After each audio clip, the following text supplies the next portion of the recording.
Billions of people live in the world today, yet only some 10 million people have, fortunately enough, embraced the Gohanzon.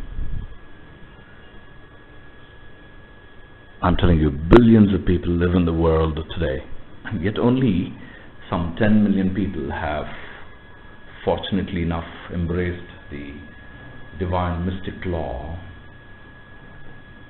and out of this 10 million people, I would like to say that only 1/3 of them have seriously been attracted to spirituality and want to make sadhana and to realize the goal of self-realization. And regarding the difficulty of meeting the divine mystic law, the Buddha cites the story of a one-eyed turtle in the Gosho, which goes like this.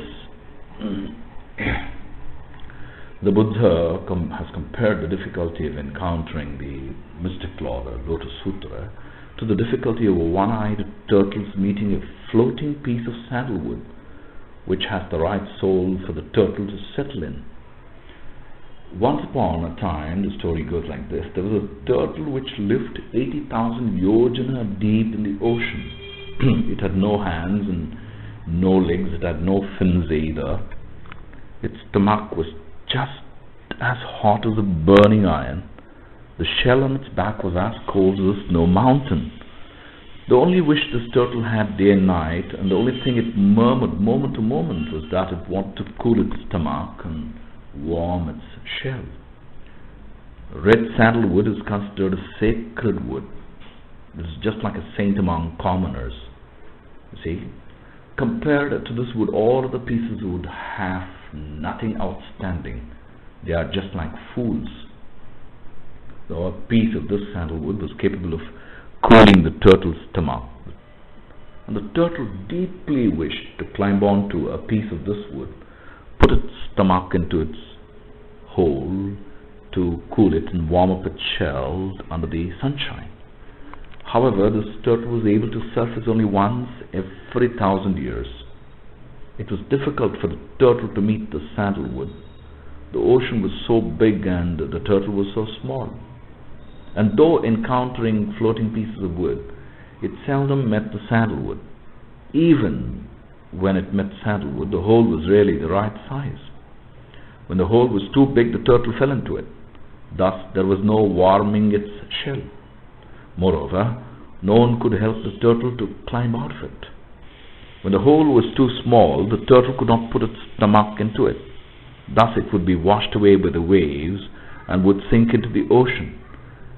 And even if it ever had succeeded in discovering the right-sized floating sandalwood, because it had only one eye, the turtle would move to the east when the wood would move to the west. Even though the turtle would try to climb onto the wood in a hurry, it would travel farther away. When the wood moved to the east, the turtle thought it was moving to the west. The same was true when trying to go north and south. The turtle was never able to go in the right direction because of its handicaps. The sandalwood easily went away, but rarely came closer to the turtle. In this way, the Buddha expounded how rare it was for a one-eyed turtle to be able to encounter the right-sized piece of floating sandalwood during an infinitely long time period. This story is analogous to how difficult it is to meet the Lotus Sutra. Even if one encounters the Lotus Sutra, it is still more difficult to become able to recognize the value of its teachings and adopt this mystic law heartily. This difficulty is comparable to the difficulty of the turtles finding the right-sized hole. The great ocean is comparable to the great suffering of life. The turtle is comparable to the people. The fact that the turtle did not have any arms and legs is comparable to the fact that we have not accumulated good causes within our lives. The hot stomach is comparable to the 8 kinds of boiling hell, which indicate anger accumulated in one's life.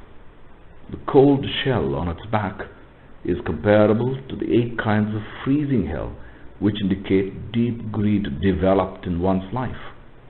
The fact that the turtle had to live in the bottom of the ocean for 1,000 years indicates the difficulty that people have setting themselves free from the evil paths.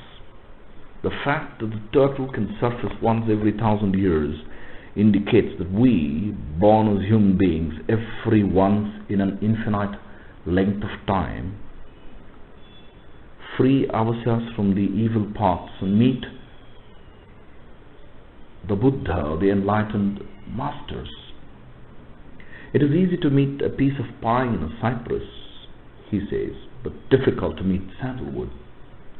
This is comparable to the fact that it is difficult to meet the Lotus Sutra, but easy to meet all other sutras. Even if you can meet the Lotus Sutra, it is so difficult to encounter and the master who is realized and can lead you on the path of self-realization. Viewing the East as the West and viewing the North as the South means we regard superior teachings as inferior and inferior ones as superior, thinking we are too smart and thus depending only on our wisdom.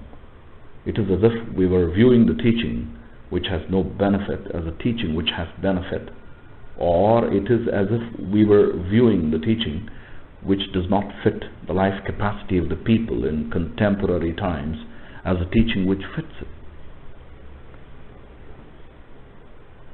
So, the enlightened beings or the Buddhas and such realized masters teach us how to live and what to do with the reality of our karma.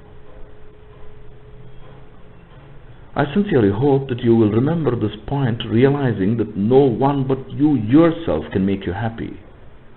In your spiritual practice as well, there is absolutely no way that you can be swayed in your faith as long as you are willing, determined, and courageous to accept the divine principle and the mystic law which has been given by the great masters,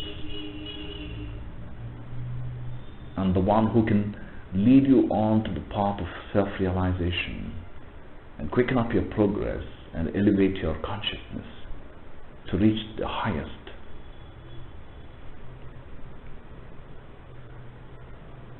You can live truly meaningful existences, enjoying every aspect of life from the depths of your lives. If you are determined enough, you will experience a great upsurge of strong life force which will enable you to change your negative karma. At the same time, your sense of mission toward realizing the self will also become stronger. An appeal to you, it is the cause you have to make to become absolutely happy by accepting the great system or the method given by the enlightened masters, and further your progress to enjoy the blissful state of existence with his help and create a peaceful family, society, and the world.